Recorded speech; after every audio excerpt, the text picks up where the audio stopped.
काका, लीजिए मैं लकड़ी लाया हूँ। हाँ हाँ लाओ भोला, मुझे लकड़ियों की बहुत जरूरत थी। मेरे सारे लकड़ी खत्म हो गए। हाँ काका, लीजिए मैं अभी जंगल से काट कर ला रहा हूँ। इस साल बहुत लकड़ियों की जरूरत पड़ रही है। इतनी ठंड भी तो पड़ रही है इस साल। इतनी ठंड में मेरे तो हाथ पैर ही काम नहीं कर रहे हैं। तुम कैसे काम कर लेते हो? इस साल बहुत अधिक ठंड पड़ रही है। इतनी ठंड में तो चला भी नहीं जा रहा है। पर क्या करे काका, पेट के कारण ठंड में भी निकलना पड़ता है। कोई बात नहीं भोला, ईश्वर तुम्हारी रक्षा करेंगे। इस साल रामपुर गांव में कड़ाके की ठंड पड़ रही थी। ठंड हवाओं ने सबको डरा के रखा था। सारे लोग अपने अपने घरों में दुबक कर बैठे थे। बिच्छू एक लकड़हारा था जो लकड़ी काट कर गांव के सारे लोगों को देता था, जिससे उसे पैसे मिलते थे और गांव के लोगों को भी आग जलाने के लिए लकड़ी मिल जाती थी।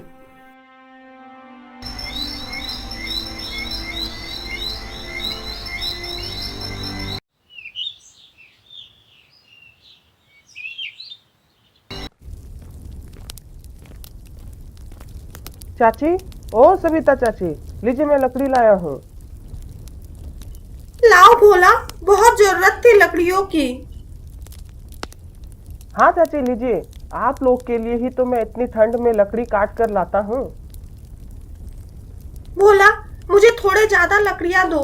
मेरे घर में कुछ मेहमान आने वाले हैं, जिससे मुझे लकड़ियों की ज्यादा जरूरत है।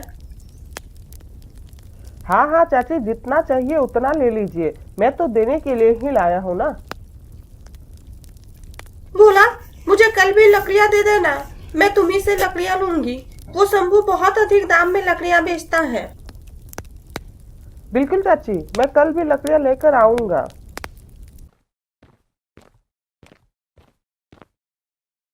भोला एक गरीब आदमी था, पर था साफ दिल का और ईमानदार। उसी गांव में शंभू नाम का एक और लकड़हारा था, जो जंगल से लकड़ी लाकर गांव में अधिक दाम पर लकड़ियों को बेचा करता था।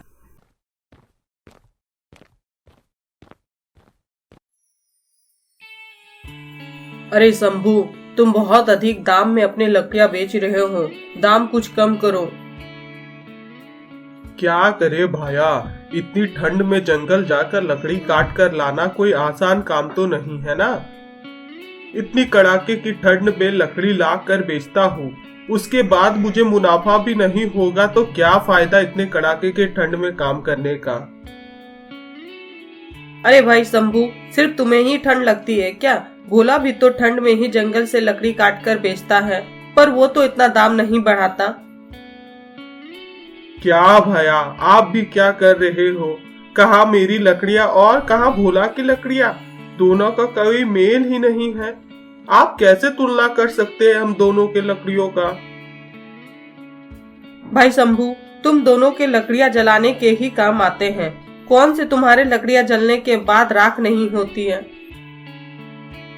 देखो भैया चमन, लकड़ी लेना है तो ले लो, वरना गांव में सारी लकड़ियां बिक जाएगी। फिर मांगना नहीं मुझसे। चमन मजबूरी में शंभू से लकड़ी खरीद लेता है।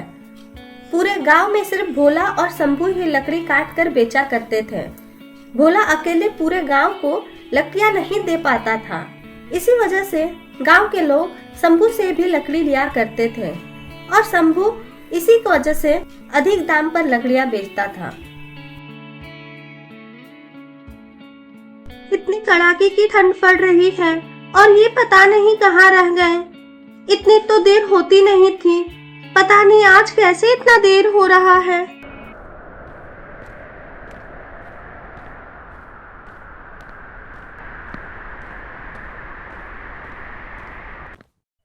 अजी आ गए आप। इतनी देर कहाँ हो गई? कितनी कड़ाके की ठंड है बाहर। भाग्यवान, बहुत ठंड पड़ रही है इस बार। बाहर में तो ओले पड़ रहे हैं। इस साल कड़ाके की ठंड पड़ रही है। अजी, इस कड़ाके की ठंड में इस कंबल से ठंडी नहीं जा रही है। कुछ पैसा बचाकर एक नई कंबल खरीद लीजिएगा। हाँ भगवान, मैं भी सोच रहा हूँ एक कम्बल ले लूँ। 2-4 दिन और लकड़ी बेचने के बाद एक कम्बल ले आऊंगा।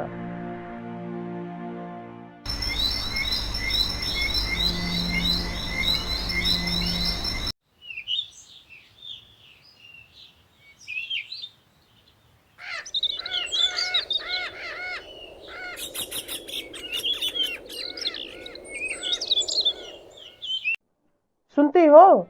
मैं जंगल जा रहा हूँ। तुम दरवाजा बंद कर लो। बाहर सर्द हवाएं चल रही हैं। ठीक है जी, अच्छे से जाइएगा और शाम होने से पहले वापस आ जाइएगा। बहुत ठंडी है बाहर।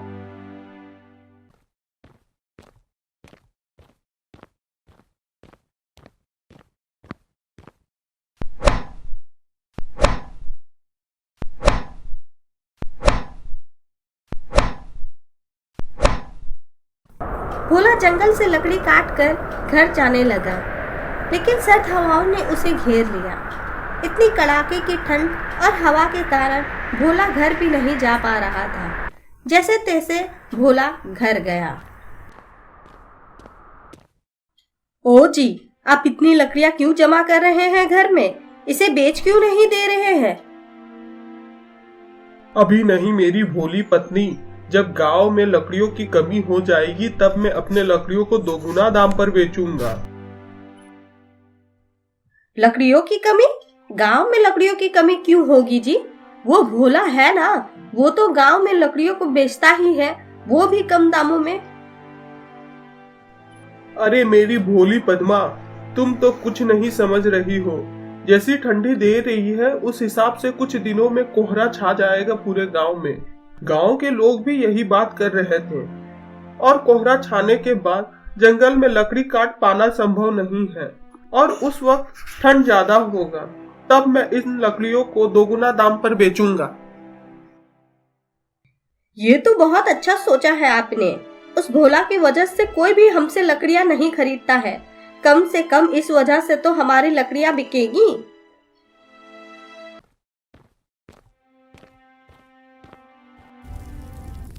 क्या हुआ जी, आप थके हुए लग रहे हैं? हाँ भगवान, थोड़ा थका हुआ लग रहा हूँ और शरीर में भी दर्द हो रहा है। अजी, आपको तो बुखार लग रहा है। इतनी कड़ाके की ठंड की वजह से आपको बुखार हो गया है। ऐसा अभी क्यों हुआ ईश्वर? अब मैं कैसे लकड़ी काट कर बेच पाऊंगा? अजी, ये सब का आप अभी चिंता मत करिए। खाना खाइए और आराम कीजिए, सब ठीक हो जाएगा।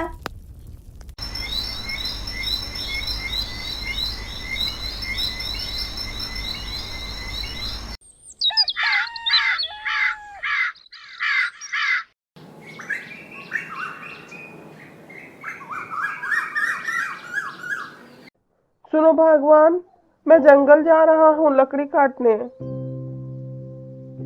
अजी, आपको तो बुखार है ना, आप जंगल जाकर लकड़ी काट नहीं पाइएगा। आराम कीजिए आज। अभी ठंडी ज्यादा है भगवान। गांव के लोगों को लकड़ी की जरूरत है और हमें भी पैसों की जरूरत है अभी। जान से बढ़कर कुछ नहीं है ना। जब स्वास्थ्य ही ठीक नहीं होगा तो पैसों का क्या करेंगे? आप आराम कीजिए, सबका टेंशन मत लीजिए। भोला की तबीयत खराब होने से वो 2 दिनों तक लकड़ियां काट नहीं पाया और ना ही गांव में किसी को लकड़ी बेच पाया। इस कारण गांव में लकड़ियों की कमी हो गई।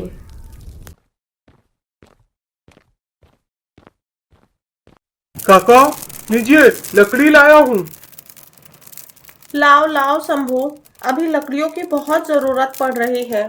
2 दिनों से भोला लकड़ियां देने ही नहीं आया है और ऊपर से इस कोहरे से तो हड्डी कांप रही है। शंभू ने लकड़ी रख दी और चमन काका ने पैसे दे दिए। काका, और 30 रुपये दीजिए। और 30 रुपये? क्यों बेटा, भोला तो मुझे 20 में ही लकड़ी दे देता था। अरे काका, वो समय गया। इतनी कड़ाके की ठंड में जंगल से लकड़ी काट कर लाना आसान नहीं है। लेना है तो लो, वरना गांव में और भी लोग बैठे हैं लेने के लिए। चमन को ना चाहते हुए भी शंभू को और पैसे देने पड़े। ऐसे ही कुछ दिन गुजर गए। शंभू गांव के लोगों को ऐसे ही दोगुने दाम पर लकड़ियां बेचता रहा और गांव वाले भी मजबूरी में शंभू से लकड़ी ले रहे थे। कुछ दिन ऐसे ही गुजर गए और अब भोला की तबीयत भी ठीक हो गई।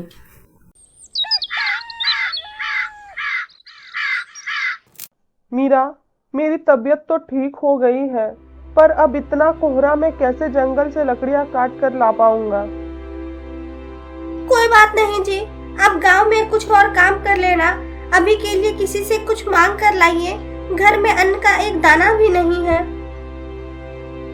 ठीक है भगवान, मैं काम ढूंढ लूंगा और कुछ खाने का भी इंतजाम करके आता हूँ। भोला गांव में काम की तलाश में घूमता रहा, पर उसे कोई भी काम नहीं मिला। वो थक हार कर गांव के चौधरी के पास गया। चौधरी जी, अभी मेरी थोड़ी तंगी चल रही है। बड़ी कृपया होती अगर आप थोड़े पैसे दे देते तो। मेरे घर पर आज चूल्हा भी नहीं जला है। चौधरी गहरी सोच में पड़ गया और थोड़ी देर बाद मुंह बना के कहता है, देखो भोला, पैसे तो मैं तुम्हें दे देता, पर बात दरअसल ऐसी है कि अभी मेरे हाथ खाली है। मैं खुद तंगी में चल रहा हूँ। चौधरी की बात सुनकर भोला कुछ न कह सका और चुपचाप अपने घर को चला गया। क्या हुआ जी? किसी ने कुछ मदद किया क्या? आज के जमाने में कौन किसी का कोई मदद करता है भला। कुछ नहीं मिला मुझे और मैंने काम भी बहुत खोजा मगर नहीं मिला। अच्छा कोई बात नहीं, मैंने पड़ोसी से थोड़े चावल मांगे हैं, उसी को बना देती हूँ। आप हाथ मुंह धो लीजिए। दूसरी तरफ शंभू दोगुने पैसे कमाकर बहुत खुश था। ये देखो पद्मा, हमें कितना मुनाफा हुआ है। देखा मेरा दिमाग का तरकीब। हाँ जी, वो भोला थोड़े से पैसों में ही लकड़ी बेचता है। उसको इतना दिमाग कहाँ है कि पैसे कैसे कमाए।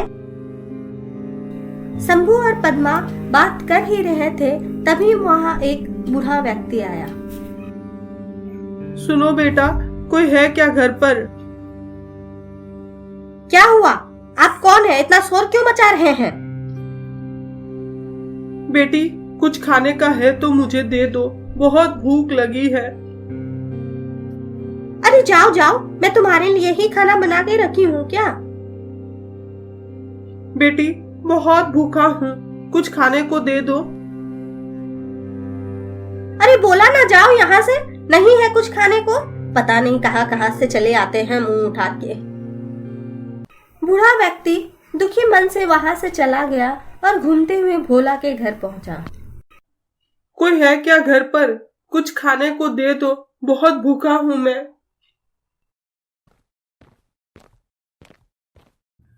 बाबा जी आइए बैठिए, हम खाना खा देते हैं। बाबा जी अंदर चलिए, यहाँ बहुत ठंडी लगेगी आपको।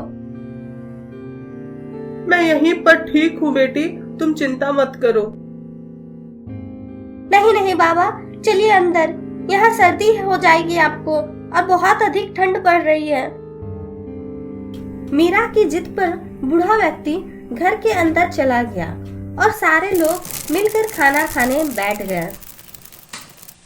बेटा, क्या हुआ है तुम्हें? तुम इतना परेशान क्यों हो? क्या बताए बाबा, हमारी किस्मत ही खराब है। जो काम करने जाते हैं वही बिगड़ जाता है। बेटा, किस्मत को दोष मत दो। जो तुम्हारे लिए अच्छा होगा ईश्वर वो तुम्हें देगा, ना कि जो तुम अच्छा सोचोगे वो। बूढ़ा बाबा की बात भोला के पल्ले नहीं पड़ा और सारे लोग खाना खाकर सो गए।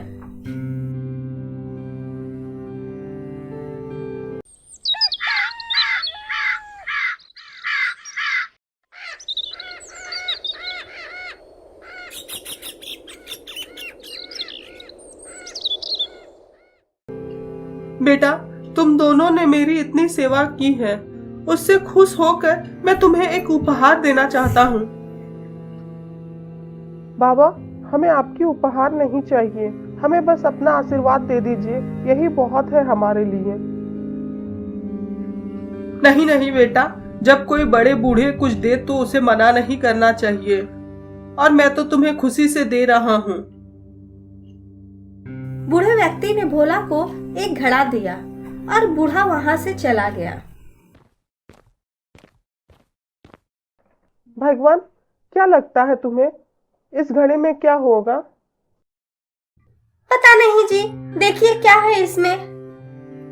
भोला ने घड़े में देखा तो हैरान हो गया। पूरी की पूरी घड़ा सोने से भरी थी। दोनों पति पत्नी ये देखकर बहुत खुश हुए। अब दूसरी तरफ शंभू की तबीयत बिगड़ गई और वो बीमार पड़ गया। शंभू को अपने कर्मों का फल मिल गया। तो दोस्तों, ये कहानी हमें यही सिखाता है कि बुरी का फल बुरा ही होता है। दूसरों की कामयाबी से जलने से अच्छा है तुम खुद कामयाब बनो।